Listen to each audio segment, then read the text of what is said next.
Bonjour à tout le monde, bande Kubozolanda.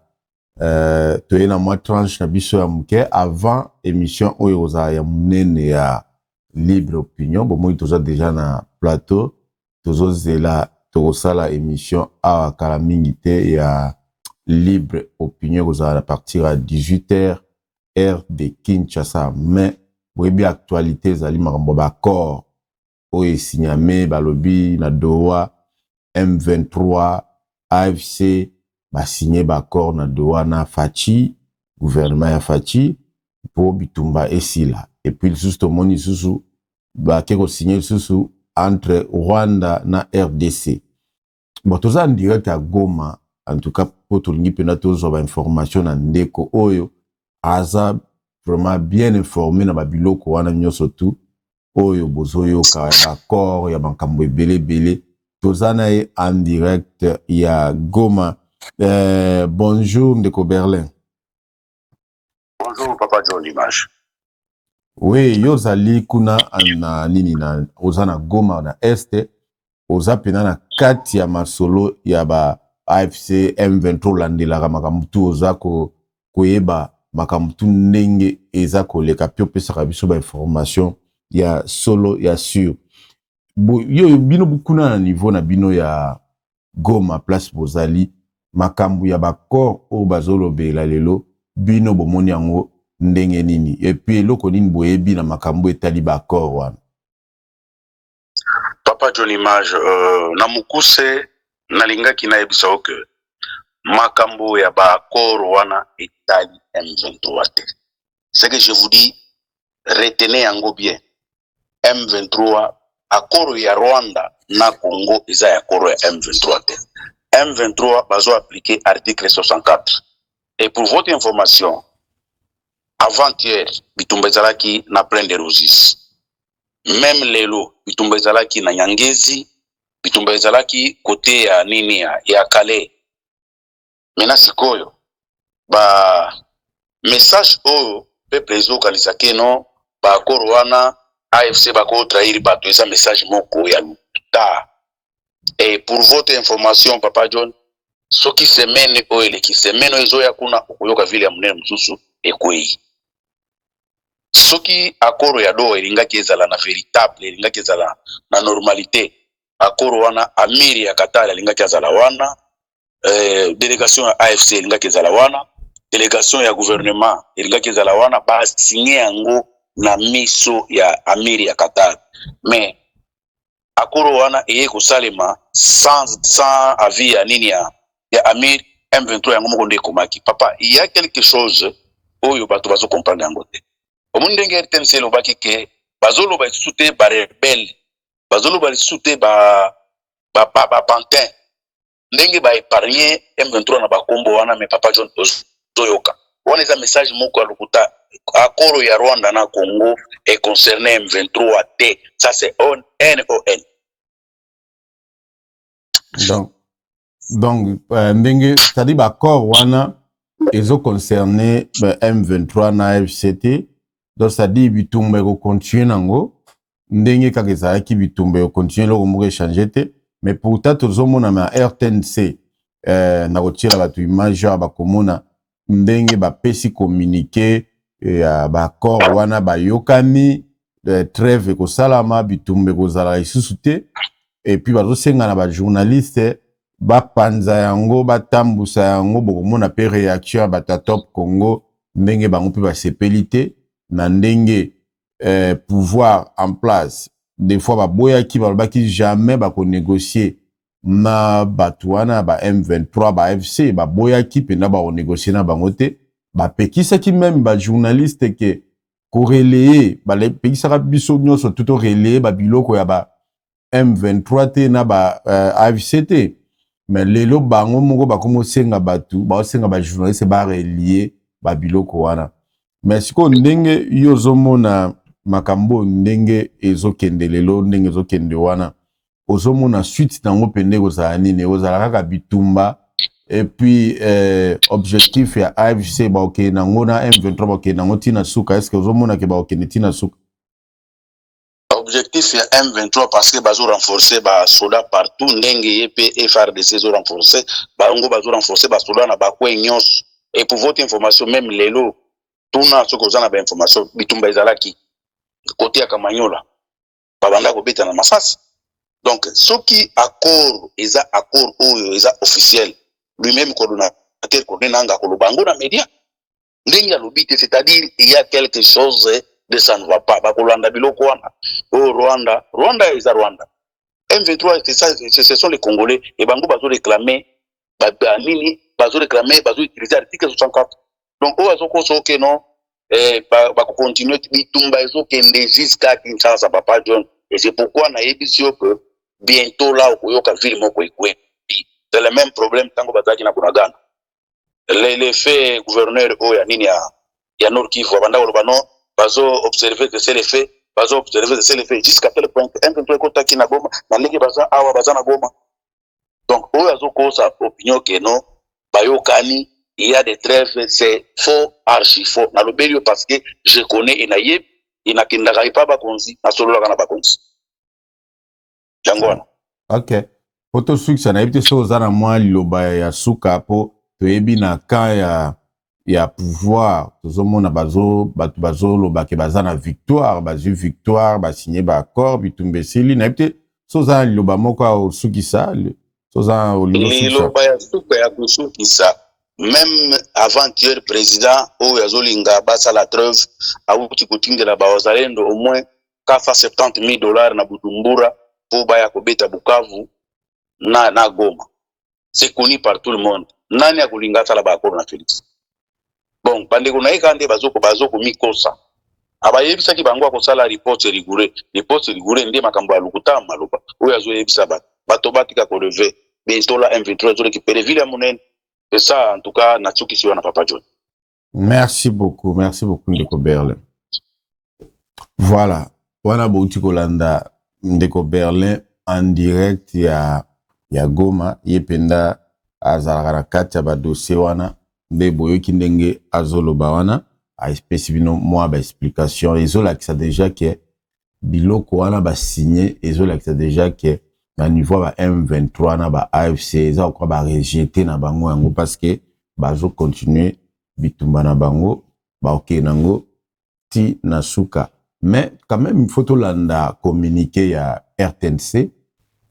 Et à présent, la déclaration conjointe des représentants de la RDC et de l'Alliance Fleuve Congo, mouvement du 23 mars AFC M23, dans un esprit de compréhension mutuelle et de volonté commune de résoudre le conflit par les moyens pacifiques des représentants de la République démocratique du Congo et de l'FC M23 ont tenu des pourparlers de paix facilités par l'État du Qatar. Après des discussions franches et constructives, les représentants de la République démocratique du Congo et de l'AFC M23 ont convenu de travailler pour œuvrer à la conclusion d'une trêve devant permettre l'instauration du cessez-le-feu effectif. D'un commun accord, les deux parties affirment leur engagement en faveur d'une cessation immédiate des hostilités, le rejet catégorique de tout discours de haine et d'intimidation et appellent toutes les communautés locales à respecter ces engagements. Les deux parties conviennent du respect des engagements précités qui ouvrira la voie à un dialogue constructif pour établir une paix durable en République démocratique du Congo et dans la région. Et ce dialogue portera sur les causes profondes de la crise en cours ainsi que les modalités pour mettre fin au conflit dans les territoires de l'Est de la République démocratique du Congo. Les représentants de la RDC et de l'FC M23 s'engagent à respecter immédiatement ces engagements pendant toute la durée de pourparlers jusqu'à leur conclusion. Les deux parties appellent le peuple congolais, les chefs religieux et les médias à soutenir et à diffuser ce message d'espoir et de paix. Les représentants de la RDC et de l'AFC M23 expriment leur sincère gratitude à l'État du Qatar pour ses efforts continus et son engagement indéfectible à faciliter ces pourparlers de paix qui contribuent à faire progresser le dialogue et à promouvoir la compréhension mutuelle. Binomo boyoki bazo senga sikoyo ba média et relayer makambo wana mais entre-temps tozomona ndenge bouti kolanda ndeko Berlin, c'est-à-dire eza ba bilo moko ba sali mais c'est comme s'ils a déjà rejeté na ngambu ya ba M23 na banini bo mona même image monsieur eza wana baza ko welela kotala ndenge ni faut ba kende ko zwa ville ya Kisangani. Donc c'est-à-dire pour na bango bitumba ezana botozo ba te ba communiquer ngo wana basala ki ngo na banani. Tout l'andesco réaction ya bandeko ya Top Congo bango ba sepeli pété puisque oyo eza bazolo basko ba média et relayé ba makam oyo bandeko ya Top Congo bango pe ba sepeli te na eloko wana tani to vana nie Moussa na biso eza ko commenter actualité. On est en commenter position au gouvernement. Moussa Nabino eza ko commenter actualité. Démocratie en les pays congolais nyonso liberté à Roloba. Sur le moment et parce que aujourd'hui on parle de quoi? On critique l'attitude du gouvernement, non? Et tout bannière on les loté, hein? Rappelez-vous, depuis quelques semaines, par rapport à changement narratif, depuis la négociation, déjà par rapport à la position du président de la République. Sur notre plateau, il a dit plus d'une fois, jamais il ne négocierait avec eux. Et puis, pouf, tout le monde dit, la négociation est bandée. Depuis lors, personne n'a donné l'explication aux Congolais sur le pourquoi de ce changement. Tout le bien Tout le bien président Lobia Lobaki jamais, Lelo, Bakongo Solo là. Attitude du gouvernement. Balobi Nabiso, et Osé vient de le rappeler à raison. Balobi Nabiso, terroriste. Attitude, il y a instance et régulation. Balobi Nabiso, ça ne diffusez pas. Ça, si vous osez. Et nous en avons été victimes ici. Ici à Top Congo. Lelo, makambo échangé. Pesi biso communiqué. Balobi to lobele ango, to relayer ango, to tia makelele. Donc biso ba DJ quoi. Donc pesi biso loko. Et au moins, c'est ça aussi. La presse doit aussi se faire respecter. Je ne suis pas contre ce qui se fait. Ce qui gouvernement Balobara, il n'y a que des imbéciles qui ne changent pas d'avis. Gouvernement Zolukapé a comme peut-être Nanzela n'a un problème n'angezali que il faut assumer les décisions et l'expliquer. Topé si mandat na président, topé si mandat na ba élu, topé si mandat indirectement na ba ministre na gouvernement bazaye ko kambabiso à travers bateau toponi. Ce qui lobby bokendaki na gauche, les lobos poni kokende na droite. Et que ça pona bien un peuple, bozonga boye bisabiso que lobby to memaki biso bino nyonso na gauche. To lobaye que bango jamais to sona na bango. Bango ba terroriste, bango bazo boma. Po biso mo pe to yebi que bazo boma ba terroriste, ba babe baza soutenu par armée namboka oyo, ils ont visé ba richesse na biso depuis 30 ans zonyo ko la ba congolais ba bomi des millions de congolais. Lelo bo décider quand même bo sola na bango. Mais bon, assumer, bisabiso, l'Assemblée nationale, à l'occasion d'une communication que voilà, vu telle raison, français, boyebit. Va tourner à français, nyonso. Bonjour, bo expliquer. Pour expliquer au moins biso. Ni échanger, position. Et biso, si ko to sala nini. Nous, dans tout ça, surtout biso ba média. To pe sa ba pe parole, toté. To se contenter kakana o bino bolobi, passer, relayer, ça là, c'est ça le problème. Donc voilà, Ndeko, on a commenté sur le moment. Aujourd'hui aussi, on commente, mais on tient compte de ce qui, des positions qui se sont passées avant. Ici, il y a une liberté et on essaye d'en profiter dans le respect des normes. Voilà. Maintenant, d'autres questions, ils allaient sur, bon, dans les prochains jours, Nini Rokoma, Ndegoma le il est déçu de voir qu'il n'a pas communiqué à Nebimi, pourquoi le gouvernement a baki bongo alors qu'il va amener qu'il va rapporter boé. Alors, bon, tu kolandawana. Comment batu ya Top Congo bango ba sepelité bon linga na lo question bandeko o nyonso pour réfléchir yozoze la fachi à réfléchir na place notre politicien moko à réfléchir na place na yo bino bato nyonso tout boza koloba jamais to ko négocier na ba terroriste wana te to ko négocier na bango te parce que facha boya ki ko négocier na bango lobaki yango ndenge siko fachi a changé a négocier na bango donc bino siko pe bondimi bokomi siko pour appuyer ndeko eza makamba Congo eza biso tout il faut yo poser la makanisi no pona Congo kolanda ba politicien te po bango ba lobby bo yo po o soutenir ka o bandi kolanda yo pe raisonner ça bimisa pe wa yo raisonnement pona Congo lelo bokomio et omoni ba corps wana et ça li bien guerre aussi là au fachi diplomatie banini mais bozaki ko boya ba accord to sali ba émission awa bozo boya na bino ba négociation au jamais to négocier mais siko bokomi kondima eza vraiment wa mingi mais o eza nango ka ezali na ka tranche moko ya muke émission munene ezo ya juste na sima awa oyo kozala ke batu nyonso tu ba ko intervenir donc ndenge boyebi libre opinion ezalaka tokozala batu na plateau ba invité tokozwa ndeko oyo azo soutenir Fachi akozala na plateau na bandeko mususu pe bazo soutenir Fachi te bakozala pe na plateau et puis bino bato bolandaka émission bobenga na téléphone mutu na mutu apesa makanisi na ye pona makambo wana ya ba accord oyo ndenge bolandi wana est-ce que ba accord yango ndenge gouvernement na biso azo tutela yango tolo est-ce que kosala ke bitumba esila libela mais soki bitumba ngo pesili na minute Goma Bukavu eza na maboko ya ba M23 ba AFC est-ce que bakopesa gouvernement ba mboka wana soki sko trêve bo négocier trêve kake salam do bango batikali na bango na ba mboka wana libela bafani na bango libela entre temps na ndenge biso tozomona na ndenge tolandi pe ndeko Berlin eza déjà rejet bango bazo rejeter déjà ba accord wana ba M23 na banani bazo reconnaître ba accord wana te donc ekosala manango te d'ailleurs bazana banzela bazo continuer bitumba bazo kende vers kisangani bolta leti image oyo ya bandeko Willy Ngoma.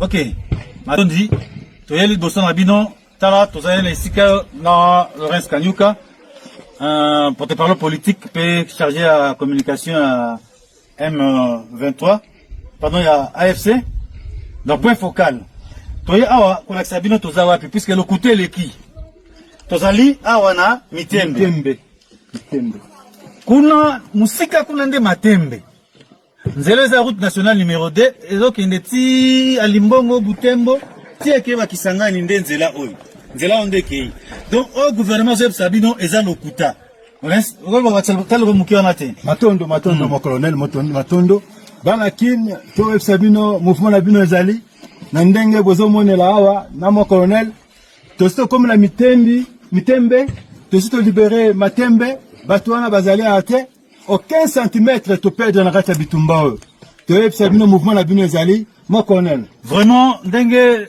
makamozali bazoko sabi le gouvernement a tiseke déjà ba lokuta eleki bango bazata na makasi moko te ka koloba ezala ba o azalendo ba fumeur de chanvre dala bakini batiki na balos batiki ozo masasi zobeta bazopakata mbangu kozolanda bango to lakisa bango na kati ba mona botela bino moko ndenge bakimi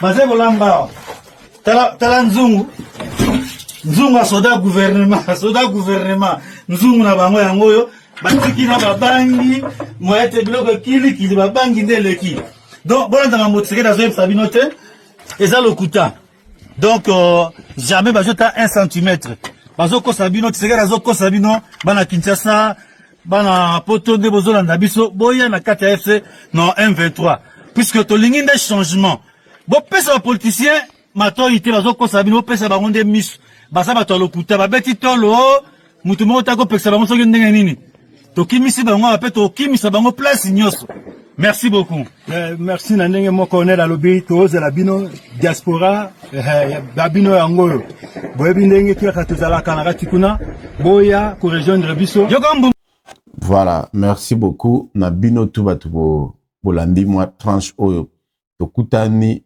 kala mingi te awa na émission libre opinion ekozala lelo boyebi émission na mino bobengaka totikeli bino temps bobenga comme ça bopesa pe makanisi na mino merci na batu nyonso tout okutani à tout à l'heure bye. Johnny Mitch is the king. Johnny Mitch is the king. Johnny Mitch is the king. John Image is the king. Yeah. John Image is the king. Yeah. John Image is the king. Yeah. John Image is the king. Yeah. In the United States of America, John Image is the king. Yeah. alors, à tous les amis, John Image is the King. J'ai confirmé, j'ai vécu ça. C'est impeccable, c'est incroyable, mais je ne savais pas. C'est un privilège de connaître John Image et d'avoir les images avec John Image. Je suis très honorée. Bravo, John Image. John Image, que Dieu te bénisse pour ce travail que tu fais dans la communauté. Tu acceptes de voyager partout pour faire ce travail excellent. Vraiment, que Dieu te bénisse aussi, John Image. Donc le fait d'avoir John Image avec nous montrait déjà que ce sera la réussite de la manifestation. John Image is here, which we love. Shalom frères et sœurs, je suis Mike Alambay. Parlons autour de John Image. Sincèrement, il est le meilleur. He's the best. John Image, c'est vraiment le meilleur que j'ai rencontré dans ce domaine. Il y a Billy. John Image, le meilleur. Nous bénissons Dieu. John Image, c'est un instrument de Dieu pour cette ville. Mais moi, je prie pour que Dieu se souvienne de lui et qu'il le bénisse. Voilà. John Image. John Image. Vitesse, il y a aussitôt vous avez l'action. Dites-vous que dans les heures, je dis bien les heures. Et la réaction, les heures qui viennent. Donc, vous pouvez déjà vous regarder en ligne.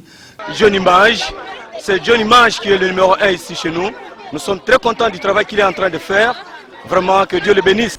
Avenir Nabango Bamisusu, futur Nabango, est déjà présent. Il y a John Image. John Image is the king. John Image is the king. John Image is the king. John Image is the king. Yeah. John Image is the king. Yeah. John Image is the king. Yeah. John Image is the king. Yeah.